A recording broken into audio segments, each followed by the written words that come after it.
Namaskar, this is CVR English and it's time for another explosive episode of the Power Talk with me, Anukriti Sharma. It's like a recurring nightmare in India, a young woman raped in a mega city, a massive outpouring of anger and a political blame game to boot. You've seen it in Delhi once, you're watching it again in Kolkata. A 31-year-old doctor was raped and murdered last week, that too at her medical college. The police have arrested one suspect. Multiple questions remain. Like, why wasn't the security better? Why aren't medical colleges better funded? And why does our society keep failing its women? To demand these answers, thousands of women hit the streets 6 days ago. They protested well into the night. Such gatherings were seen in most major cities of India, in New Delhi, Mumbai, Kolkata, in Bangalore and in Hyderabad. As the Kolkata rape and murder incident continues to perplex the nation, Padma awardees Dr. Harsh Mahajan and Dr. A.K. Bhalla along with 70 other Padma awardees have already written to Prime Minister Modi ji concerning this matter. They have demanded Modi ji to show personal interest in this horrific incident and asked for strict punishment for the culprits. They further requested separate laws for the protection of doctors and healthcare officials. Dr. A.K. Bhalla said, and I am quoting him here, "We condemn this incident and demand punishment against the perpetrators. We request Modi ji to make laws for the security of doctors and healthcare professionals." Take a look at this. Honorable Prime Minister to take decisive and immediate action against the perpetrators. Padma awardees who've been honored by the government over the last few decades got together and have written to our Prime Minister Modi to actually take personal interest in this matter to see that the culprits are brought to book and get the strictest possible punishment. Also, what we have requested is that the protests continue in India. The doctors are holding candlelight vigils. Women's groups are marching on the streets and our politicians are doing what they do best, turning a tragedy into a spectacle. We'll come to that in a bit, but first the latest updates. The protests began after the horrific incident in Kolkata last week. A 31-year-old doctor was raped and murdered, that too at her medical college. Since then, doctors have been protesting across India. They are demanding justice and safety. And so far, the pressure has been relentless, both from the doctors and the women's groups. They have been marching and protesting across major cities, and today, my dear friends, was no different. And what about the murder investigation? Well, the CBI is handling that, the Central Bureau of Investigation. And they have many leads to follow. The victim's family says her colleagues may have been involved. Some interns and doctors at her college may have been involved. I'm sure the CBI will follow that up. In fact, they have already summoned 5 doctors for questioning, which brings us to the politics of this matter. A few days ago, West Bengal Chief Minister Mamata Banerjee organized a march. She herself walked at the front of it. And what did she want? Death penalty by next Sunday. Basically 1 week to probe, to prosecute and to convict. Now don't get us wrong. All of us want swift justice for that young woman, but let's not ignore the reality. No court can deliver such quick justice, not even the fast-track courts. So this is not about getting justice, this is about getting political mileage. And the other side is doing it too, whether it's spreading fake news about the incident or blaming people without evidence. Such selfish moves do not help anyone, they only make a bad situation worse. And this is a very bad situation. Just think about it. A young doctor was raped and murdered inside a hospital. If a doctor is not safe inside a hospital, where are they safe? If a doctor is not safe inside a hospital, then who is safe? Just look at this report. Around 75% of Indian doctors have faced some sort of violence at work. That's 3 out of 4 doctors. How can we prevent this? The central government has now issued a new directive. It puts the onus on the hospital head. Now imagine that you run a government hospital in India. A doctor has been attacked on your watch. Then you must file an FIR within the next 6 hours. The responsibility is not on the doctor who was attacked. It's not on the bystanders. the responsibility lies with the hospital head. I'm sure it's a good move because right now a lot of attacks go unreported. So this new directive should help, but it is not enough. You can't just focus on redressal here, you must focus on prevention too. In the meantime, the Union Health Ministry has assured a committee for doctor security and it is now urging doctors to call off the strike. But let's keep this entire political development aside for a moment. Let's focus on the bigger questions today. We have got bigger questions to answer on this Power Talk, and to discuss this matter in further detail, as promised during the afternoon, joining us today at CVR English Newsroom live all the way from Lucknow once again is Neelam Singh Somvanshi ji. She's a senior legal advisor at UKMM or Uttar Kshatriya Mahila Manch based out of Mumbai. We welcome you ma'am. एक बार दोबारा CVR news में आपका बहुत बहुत स्वागत है। Thanks again. Namaskar. Just a bit of context here for all our viewers. Neelam ji has founded an NGO which is dedicated to uplifting the underprivileged, and she is actively engaged with current affairs, never hesitating to speak out boldly against any form of injustice. We welcome you once again, ma'am, CVR English के news room में दोबारा से आपका बहुत बहुत स्वागत।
Tim.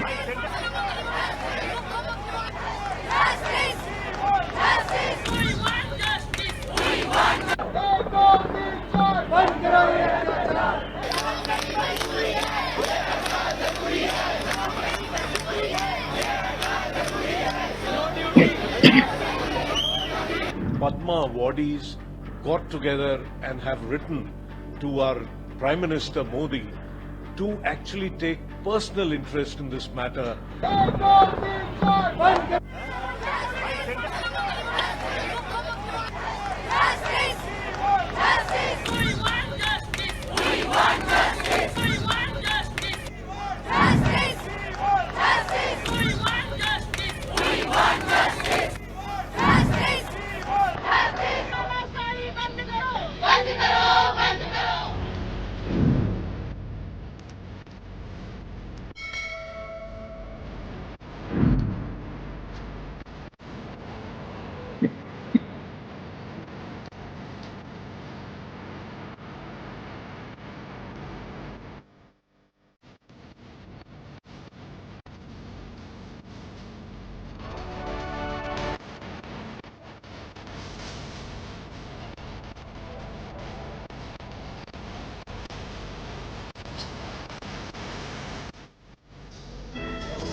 And now we have joining us live all the way from Lucknow, Miss Neelam Singh Somanchi ji. Like I had promised you, ma'am, we welcome you once again. एक बार दोबारा आपका हमारे CVR English News Room में बहुत-बहुत स्वागत.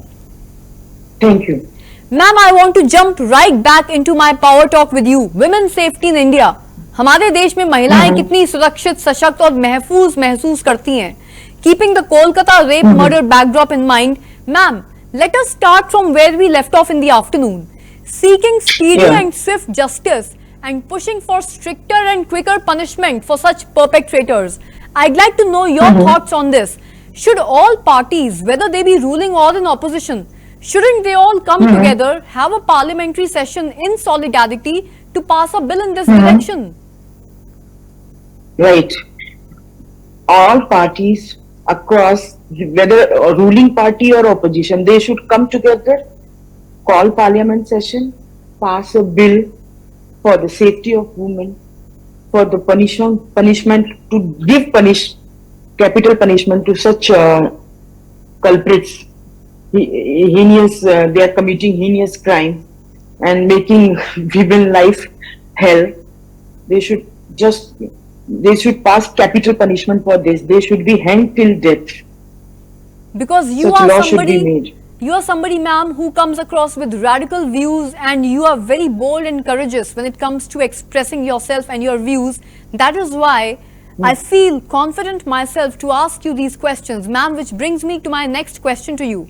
If we talk about item numbers in our Bollywood movies, whole of India is consumed with two things. One is cricket, one is Bollywood. If we look at the item numbers in our Bollywood movies, they have shaped our way of thinking for the longest period of time. When will men realize, oh my God, I thought this was romantic, but now I know it's stalking, or I thought this was sensual, but now I know it's actually objectification of women? When will men start to Right. realize this? Yeah, but they are just objectifying, sexualizing women. They are portraying them so bad that these actors, they are like heroes for common men on streets who carries smartphones in their hand. These smartphones are also very, they create such things in everybody's life, day-to-day life, in these common people, like fourth class people, they watch and do all this thing. I mean, OTT platform should come under censorship. Because, Yes. ma'am, I feel some of these sexist, horrible movies, they do end up becoming box office successes. It's a big Yeah, contradiction. like Kabir Singh and Animal. Yes, and none of us believe in censorship these days. Like you said, the OTT has got no censorship whatsoever. I'm a free speech person, pretty much like you. I'm almost an absolutist in this matter. I'm disturbed. I'm disturbed because some of these films are doing really well, and that tells us that the masses and these men, they actually want to watch such misogynistic content. Right. Their lyrics, visual reduces women an object Things of like desire. lyrics like "Tu cheez hai, tu cheez badi hai, must," and all these lyrics. Must right. They just put filled in their mind. Who Ma'am- watches such movies? Ma'am, you are particularly right. known for upholding and ensuring women's safety and empowerment and well-being at work. You are a lady whose image is bold. You are direct and straightforward.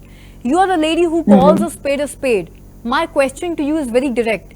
When it comes to women's rights and empowerment, we Indians, especially the men of our country, and I'm not going to shy away from saying this, they tend to have this false sense of women empowerment. They feel अच्छा ठीक है, एक speech दे दी हमने, एक आध अच्छी बातें हमने महिलाओं के लिए बोल दी, एक इंटरव्यू दे दिया, एक बुके थमा दिया किसी इवेंट में, तो हमने महिला सशक्तिकरण में योगदान कर दिया.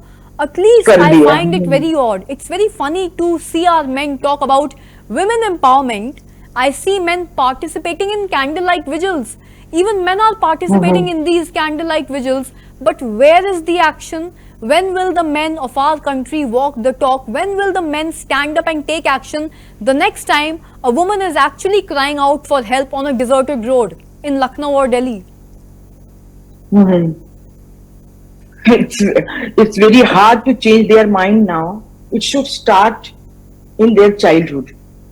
It should be in childhood, children should be given the teachings of boundaries and respectful behavior, and they can help and means they can give good feelings of about their behavior young age to their means the respect and the safety they want for their sister and mother should be given to other women also.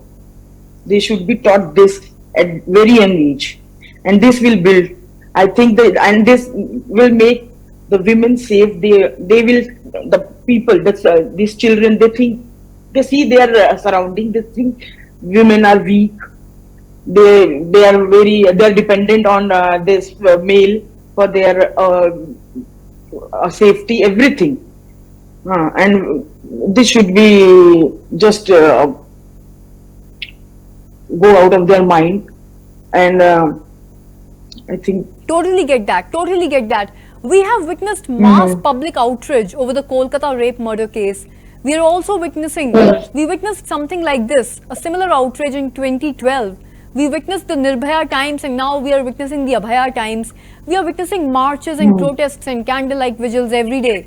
We'll talk about the rape murder case, discuss it. Sooner or later, I feel this hue and cry will die down, and then we will return to our regular programming until, God forbid, the nation witnesses one more crime against women, and then again, suddenly out of nowhere, the entire nation will wake up again and come to the streets and start marching, protesting, crying slogans of women's empowerment.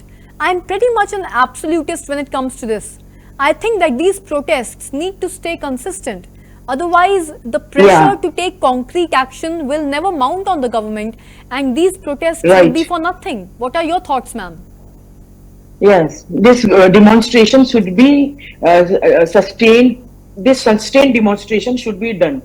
It should be like, I think if the media plays a very vital role in this, they cover all this demonstration, make public aware of it, who watches TV and all, and even media should play their role and give, like you're doing this debate on this Calcutta rape case. It make people aware of their surrounding, this crime and all. So we this matlab, all Mombatti and candle march and darkening of their DPs and this 4-5 sentences they write on social media is not enough. True. Ma'am, jate, before we end this talk with you this evening, I have one last question for you. A very paradoxical situation which exists in our country today. On one side, we worship women, we worship female deities, female goddesses, we hold women in such high regard and such high reverence. On the other hand, when such crimes take place, we listen to these crass statements made by politicians like, boys will be boys, लड़के हैं, लड़कों से तो गलती हो जाती है, अब जाने भी दो. Now, how do we cut through this male hypocrisy? Politicians, we should have politicians. I think like they should have the feelings of female this and और उनको चाहिए कि वो चाहे अपने लिए ही नहीं सोचे, मतलब मुलायम सिंह की तरह सिर्फ कल्प्रिट के लिए ही नहीं सोचे, उस पीड़िता के लिए भी सोचे जो कि इससे गुजरती है, सिर्फ अपने वोट बैंक के लिए ही ना सोचे, अपने सब पूरे देश की जनता के लिए सोचे, पीड़िता के लिए सोचे, लॉ के लिए सोचे. तो जब यही, क्योंकि लॉ मेकर तो यही होते हैं. Because they are usually making comments for their vote banks and their political gains. Yeah, right. We need this. I mean, we should break this nexus of politician, culprits, and police. This is what necessary. Thank you so much, Neelam ji.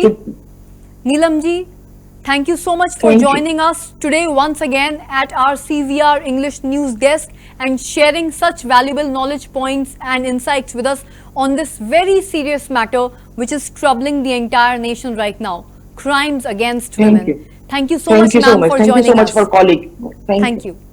Ladies and gentlemen, that was Neelam Singh Sowanshi ji sharing her invaluable experience and insights on how to ensure women's safety at work.